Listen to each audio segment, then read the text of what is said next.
जय हिंद दोस्तों।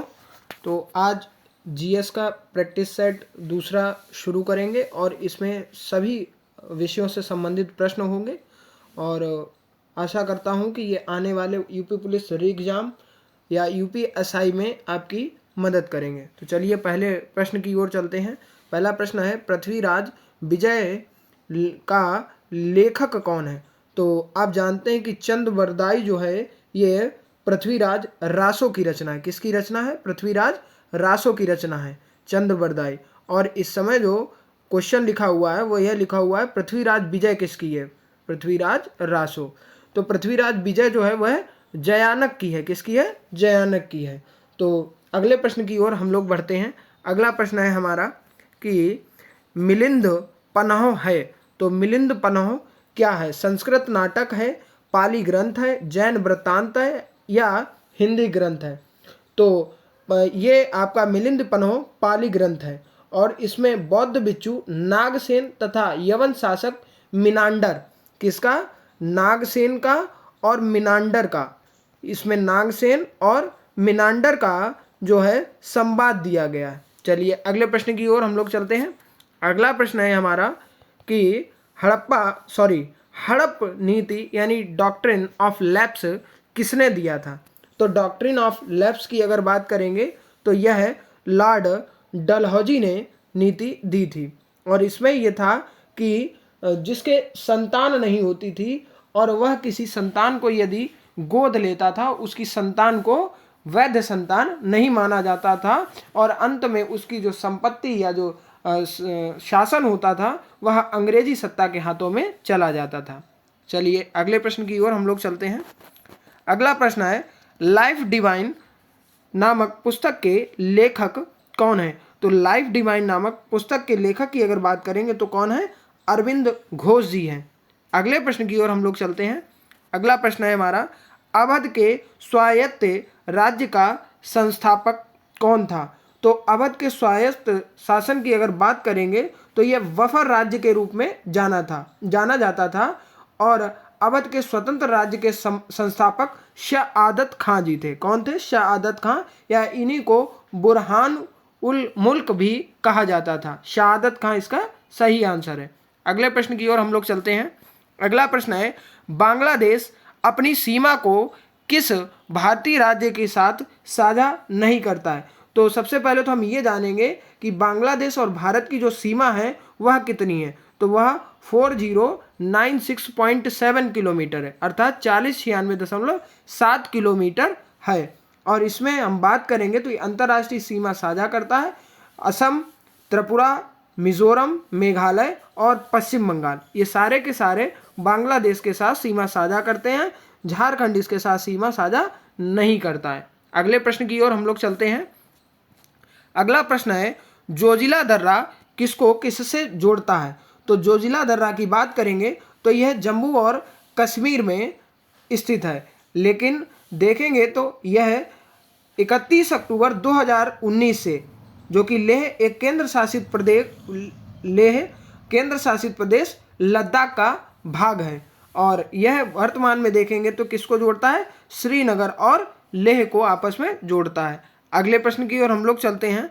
अगला प्रश्न है हमारा, सरदार सरोवर बांध निम्नलिखित में से किस नदी पर है? तो सरदार सरोवर बांध की बात करेंगे तो यह नर्मदा नदी पर स्थित है। किस पर है? नर्मदा नदी पर स्थित है और इसकी लंबाई की बात करेंगे तो 1210 मीटर है और 2017 में प्रधानमंत्री मोदी द्वारा इस बांध को राष्ट्र को समर्पित किया गया था। चलिए अगले प्रश्न की ओर हम लोग बढ़ते हैं। अगला प्रश्न है हमारा, हैजा के रोगाड़ू की खोज किसने की थी? तो हैजा के रोगाड़ू की खोज की अगर बात करेंगे तो इसकी खोज रॉबर्ट कोच ने की थी। किसने की थी? रॉबर्ट कोच ने की थी और यह एक संक्रामक रोग है और यह वाइब्रियो कॉलेरी नामक जीवाणु से होता है। किससे होता है? किससे होता है? वाइब्रियो कोलेरी नामक जो जीवाणु है उससे यह होता है। तो याद रखना है, पेपर में पूछा जा सकता है कि किस जीवाणु द्वारा होता है। और इसमें जो देखेंगे हमारे आपके अंदर ये तो दूषित भोजन या पानी ग्रहण करने से होता है हैजा। अगले प्रश्न की ओर हम लोग बढ़ते हैं। अगला प्रश्न है भारत की प्रमुख वाणिज्यिक फसलें कौन कौन सी हैं। तो भारत की प्रमुख वाणिज्यिक फसलों की बात करेंगे तो वह कपास है, तिलहन है, जूट है और गन्ना है। और इसके बाद अगर हम लोग रोपड़ फसलों की बात करेंगे तो वह चाय, कॉफ़ी, नारियल और रबर है। कौन कौन सी है? चाय, कॉफ़ी, नारियल और रबर है। अगले प्रश्न की ओर हम लोग बढ़ते हैं। अगला प्रश्न है कि निम्नलिखित में से किस नगर में राजकीय ललित कला अकादमी उत्तर प्रदेश में स्थित है। तो राजकीय ललित कला अकादमी की बात करेंगे तो यह लखनऊ में स्थित है और इसकी स्थापना 8 फरवरी कब की गई थी? 8 फरवरी 1962 को की गई थी। ये कई बार प्रश्न पूछा गया ललित कला अकादमी से संबंधित। अगले प्रश्न की ओर हम लोग बढ़ते हैं। अगला प्रश्न है हमारा, उत्तर प्रदेश में उर्दू को द्वितीय राजभाषा घोषित किया गया था। तो यह कब किया गया था? तो बात करेंगे 1989 में। कब? 1989 में उत्तर प्रदेश राज्य सरकार ने अल्पसंख्यकों की भावनाओं का आदर करते हुए उत्तर प्रदेश राजभाषा अधिनियम 1989 को पारित किया और उर्दू को द्वितीय राजभाषा घोषित किया। जबकि उर्दू भाषा के विकास एवं प्रचार और प्रसार के लिए उत्तर प्रदेश उर्दू अकादमी, किसकी? उत्तर प्रदेश उर्दू अकादमी की बात हो रही है। इसकी स्थापना अगर बात करेंगे तो इसकी स्थापना हुई थी 1972 में। कब हुई थी? 1972 में, यानी इसकी स्थापना पहले ही हो चुकी थी। इसका सही आंसर है 1989, 1989। अगले प्रश्न की ओर हम लोग बढ़ते हैं। अगला प्रश्न है, भारत के राष्ट्रपति को उनके कार्यकाल की समाप्ति से पूर्व महाभियोग करने के लिए किसकी अनुशंसा की जरूरत पड़ती है? तो प्रधानमंत्री की, भारत के मुख्य न्यायाधीश की, लोकसभा अध्यक्ष की या संसद के दोनों सदन की? तो सबसे पहली बात तो ये करेंगे कि राष्ट्रपति को केवल महाभियोग के द्वारा ही हटाया जा सकता है और इसका जिक्र संविधान के अनुच्छेद 61 में है। डायरेक्ट पूछा जाता है कि राष्ट्रपति का महाभियोग किस अनुच्छेद में है और इसके लिए संसद के दोनों सदनों की अनुशंसा की जरूरत पड़ती है। चलिए अगले प्रश्न की ओर हम लोग बढ़ते हैं। अगला प्रश्न है हमारा, उत्तर प्रदेश में आंवले का सर्वाधिक उत्पादन करने वाला जिला कौन सा है? तो उत्तर प्रदेश में सर्वाधिक आंवले का उत्पादन प्रतापगढ़ में किया जाता है। इसके अलावा प्रयागराज, रायबरेली और अन्य फतेहपुर जैसे जिलों में किया जाता है। तो इसका सही आंसर है प्रतापगढ़। चलिए अगले प्रश्न की ओर हम लोग बढ़ते हैं। अगला प्रश्न है, संविधान का कौन सा भाग राज्य के नीति निर्देशक सिद्धांतों से संबंधित है? तो इसमें भाग 3 लिखा हुआ, इसको भारतीय संविधान का मैग्ना कार्टा भी क्या कहा जाता है? क्या कहा जाता है? Magna carta. कई बार प्रश्न पूछा गया। भाग 1 की बात करेंगे तो इसमें संघ व राज्य क्षेत्रों की बात है। भाग 2 की बात करेंगे तो इसमें नागरिकता की बात है और अगर हम आगे बात करेंगे भाग 4 की तो इसी में क्या है, हमारे राज्य के नीति निर्देशक तत्व हैं जो कि आर्टिकल 36 से लेकर के 51 तक वर्णन किया गया है। चलिए अगले प्रश्न की ओर हम लोग बढ़ते हैं। अगला प्रश्न है हमारा, राष्ट्रीय पुलिस अकादमी कहाँ स्थित है? तो राष्ट्रीय पुलिस अकादमी की बात करेंगे तो यह स्थित है हमारी हैदराबाद में। कहाँ स्थित है? हैदराबाद में स्थित है। और हैदराबाद में अगर बात करेंगे तो यह इसमें जो है भारतीय पुलिस सेवा के अधिकारियों को प्रशिक्षण दिया जाता है जो कि सिविल सेवा परीक्षा के माध्यम से आते हैं। तो इसका सही आंसर है हैदराबाद। तो चलिए अगले प्रश्न की ओर हम लोग बढ़ते हैं। अगला प्रश्न है हमारा, राज तरंगिणी के लेखक कल्हड़ के समय शासक कौन था? तो बहुत अच्छा प्रश्न है। ये तो सभी को पता है कि राज तरंगिणी के लेखक कौन है, तो वह कल्हड़ जी हैं। लेकिन अगर शासक की बात करेंगे तो उस समय कश्मीर के शासक जय सिंह जी थे। कौन था? कश्मीर के शासक जय सिंह जी थे। और इसमें अगर बात करेंगे तो कुल 8 तरंग हैं और लगभग 8000 श्लोक हैं और इसमें जो है किसकी बात की गई है? इसमें जो है कश्मीर की ही बात की गई और कश्मीर का ही वर्णन किया गया है। तो चलिए अगले प्रश्न की ओर हम लोग बढ़ते हैं। अगला प्रश्न है हमारा, कोणार्क का सूर्य मंदिर किसने बनवाया था? तो कोणार्क के सूर्य मंदिर की बात करेंगे तो ये नरसिंहदेव बर्मन ने बनवाया था और यह मंदिर 13वीं शताब्दी में बना था। किसने बनवाया था? नरसिंह बर्मन जी ने बनवाया था। और कोराड के सूर्य मंदिर को ही काला पैगोडा भी कहते हैं। क्या कहते हैं? काला पैगोडा भी कहते हैं। ये भी ध्यान रखने वाली बात है। चलिए अगले प्रश्न की ओर हम लोग बढ़ते हैं। अगला प्रश्न जो है हमारा क्या कहता है? अगले प्रश्न में कहा गया है कि उत्तर प्रदेश में कितने कृषि जलवायु क्षेत्र पाए जाते हैं? तो उत्तर प्रदेश में कुल कृषि क्षेत्रों की बात करेंगे तो यह 9 पाए जाते हैं। कितने पाए जाते हैं? तो यह 9 पाए जाते हैं। तो चलिए अगले प्रश्न की ओर हम लोग बढ़ते हैं। अगला प्रश्न है हमारा, निम्नलिखित में से कौन सा फास्फोरस का एक प्रमुख स्रोत है? तो इसके ऑप्शन हम लोग देखेंगे, आलू है, आंवला है, संतरा है और दूध है। तो इसके सही आंसर की बात करेंगे तो ये जो फास्फोरस होता है हमारे शरीर की हड्डियों के निर्माण में सहायक होता है और यह हमें दूध से बने उत्पाद, मांस, सेम आदि में मिलता है। तो इसका सही आंसर क्या हो जाएगा? दूध हो जाएगा। तो चलिए अगले प्रश्न की ओर हम लोग बढ़ते हैं।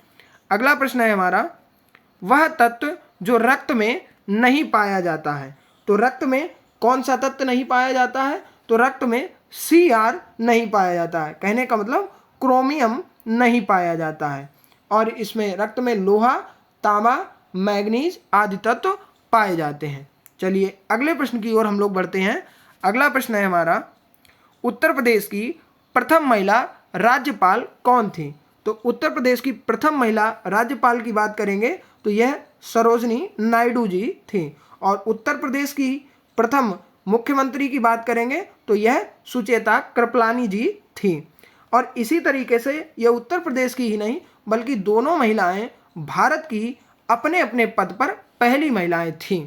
और सरदार वल्लभ भाई पटेल की अगर बात करेंगे तो यह भारत के पहले उप प्रधानमंत्री थे। कौन थे? उप प्रधानमंत्री जी ये थे। अगले प्रश्न की ओर हम लोग बढ़ते हैं।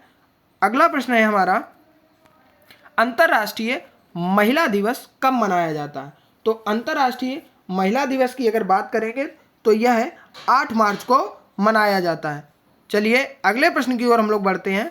अगला प्रश्न है हमारा, निम्नलिखित में से कौन सा एक सही सुमेलित नहीं है? तो मूल कर्तव्य लिखा हुआ है। तो मूल कर्तव्य आपको और सबको पता है कि स्वर्ण सिंह समिति के द्वारा आए थे भाग 4 का के तहत। तो यह सही मिला हुआ है। अगला देखेंगे, राज्य जो है भाग 6 में वर्णन है, बिल्कुल सही है।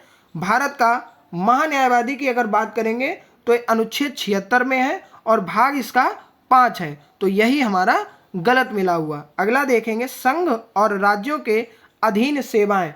तो इसका जिक्र भी हमारा भाग 14 में किया गया है। तो यह भी सही है। और यहाँ पर अगर सही देखेंगे तो भाग 8 में भारत के भीतर व्यापार, वाणिज्य और समागम संबंधी उपबंध किए गए हैं। तो ये यहाँ पर गलत था। अगले प्रश्न की ओर हम लोग बढ़ते हैं। अगला प्रश्न है हमारा, अगला प्रश्न देखते हैं। तो मैग्नेटाइट है। तो मैग्नेटाइट है इसका मतलब ये पूछ रहा है कि मैग्नेटाइट जो है इसमें फॉर्मूला क्या होगा? तो इसका सही आंसर होगा Fe3O4। Fe3O4। और यह लोहे का अयस्क होता है। किसका होता है? लोहे का अयस्क होता है। अगले प्रश्न की ओर हम लोग बढ़ते हैं। अगला प्रश्न है हमारा, उत्तर प्रदेश का कौन सा जिला अवनलिका अपरदन से संबंधित और प्रभावित है? तो उत्तर प्रदेश का इटावा जिला जो है वह अवनलिका अपरदन से संबंधित है क्योंकि यह यमुना और चंबल नदियों के बीच में स्थित है। तो चलिए अगले प्रश्न की ओर हम लोग बढ़ते हैं। अगला प्रश्न है हमारा, निम्नलिखित में से कौन सी भौतिक राशि अन्य से भिन्न है? तो जैसे लिखा हुआ कार्य, बल और आपका गतिज ऊर्जा, स्थितिज ऊर्जा। तो इनमें से हमको सही आंसर बताना है। तो जो इसका सही आंसर होगा वह क्या होगा? तो वह या तो आपको सदिश के रूप में बताना है या फिर आपको किस में बताना है?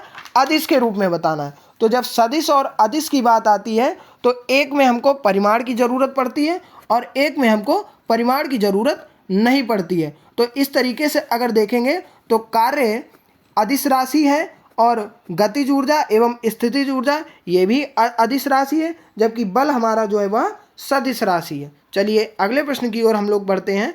अगला प्रश्न है हमारा, अक्टूबर 2023 में किन दो देशों के बीच में वार्षिक संयुक्त सैन्य अभ्यास संप्रीति 2023 आयोजित किया गया था? तो इसकी अगर बात करेंगे तो ये भारत और बांग्लादेश के बीच मेघालय के उमरोई में आयोजित किया गया था। किसके बीच में? भारत और बांग्लादेश के बीच में मेघालय के उमरोई में किया गया था। अगले प्रश्न की ओर हम लोग बढ़ते हैं। अगला प्रश्न है हमारा, उत्तर प्रदेश में एक बब्बर शेर सफारी स्थापित किया जा रहा है, तो ये कहाँ पर किया जा रहा है? तो उत्तर प्रदेश के जनपद इटावा में बब्बर शेर प्रजनन केंद्र एवं सफारी पार्क विकसित किया जा रहा है। तो इसका सही आंसर है इटावा। अगले प्रश्न की ओर हम लोग बढ़ते हैं। अगला प्रश्न है हमारा, अशोक ने किस बौद्ध साधु से प्रभावित होकर बौद्ध धर्म को अपनाया था?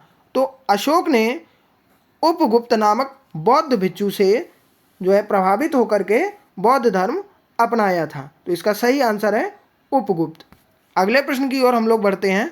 अगला प्रश्न है हमारा, हिंदू मुस्लिम एकता का प्रतीक सुलह कुल उत्सव आयोजित किया जाता है, तो यह उत्सव आगरा में आयोजित किया जाता है। कहाँ किया जाता है?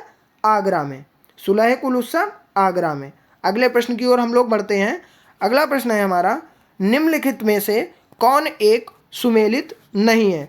तो पहला देखेंगे नाथुला दर्रा, तो ये कहाँ पर है? सिक्किम में है, तो यही वाला गलत है। लिपुलेख देखेंगे तो ये उत्तराखंड में है, रोहतांग हिमाचल प्रदेश में है और पालघाट केरल में है।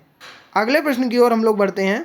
अगला प्रश्न है हमारा, उत्तर प्रदेश का सबसे पूर्वी शहर निम्नलिखित में से कौन सा है? तो उत्तर प्रदेश का सबसे पूर्वी शहर की अगर बात करेंगे तो यह कौन सा है? यह बलिया है। अगले प्रश्न की ओर अगर हम लोग बढ़ते हैं, अगला प्रश्न क्या कहता है?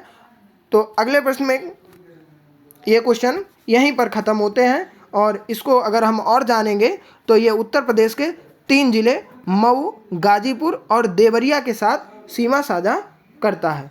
तो आशा करता हूँ कि ये आपको समझ में आया होगा। धन्यवाद। स्वस्थ रहें और मस्त रहें।